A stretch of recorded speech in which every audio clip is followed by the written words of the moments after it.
Първите ми спомени от морето са свързани с дългите летни дни, прекарани на плажа, с моя баща, който обожаваше морето, тъй като беше харпунджия.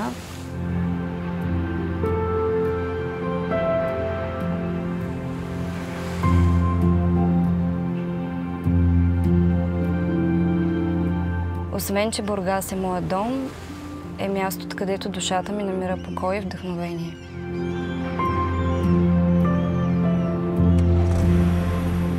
Хората, които сме родени на морето, носим солта в кръвта си и това е нещото, което винаги ни връща, където и да сме, до морските вълни.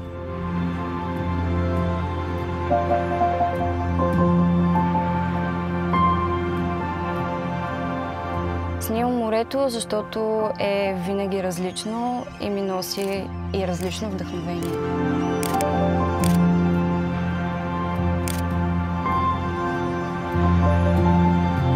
Солниците ми е любимото място в Бургас, тъй като е многопластово. Тук се срещат море, фауна, растителност и човека.